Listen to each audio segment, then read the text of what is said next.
Time আমি এই যে দেখেন আমি টাইম টু টাইম এগুলোকে এই যে হলো প্রুনিং করে দেই। তার কারণে গাছগুলোর হলো বেশি শাখা পোশাকা যাতে না হয় কয়েকটা রেখে এইভাবে হলো প্রুনিং করে দেওয়া হয় যাতে। আসসালামু আলাইকুম। এটা যেটা দেখাচ্ছি সেটা আমার এই যে সুপারি বাগান, যদি দেখাই সুপারি বাগান, এবং এই সুপারি বাগানের মাঝখানে যে আমি হলো এটা দেখতেছেন আপনারা হচ্ছে লটকন গাছ, এটা হচ্ছে লটকন।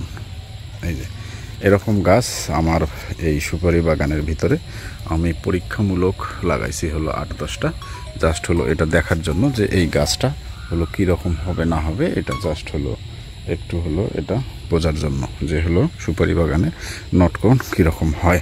তা এইটা মোটামুটি আলহামদুলিল্লাহ এখন আমি যেটা হলো দেখতেছি, গাছগুলো যখন আমি লাগাই তখন গাছগুলো অনেক ছোট ছিল এবং এই গাছগুলোতে টাইম টু টাইম আমি এই যে দেখেন আমি টাইম টু টাইম এগুলোকে এই যে হলো প্রুনিং করে দেই।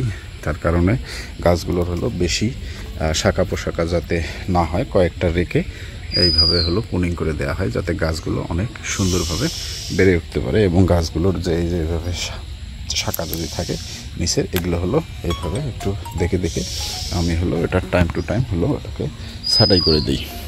এইভাবে হলো ছাঁটাই করে দেওয়ার কারণে গাছগুলো মোটামুটি অনেকটা ভালো এবং এখনও এখানে কোনো লটকন ধরে নেই। তার কারণ হলো গাছগুলো যেহেতু এখনও ছোট, এই জন্য গাছগুলোতে এখনও লটকন ধরে নেই।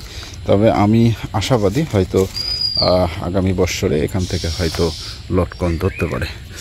তো এটার আপডেট তথ্য পরবর্তীতে আমি আপনাদের মাঝে শেয়ার করার চেষ্টা করব ইনশাআল্লাহ। সে পর্যন্ত ভালো থাকবেন। আসসালামু আলাইকুম।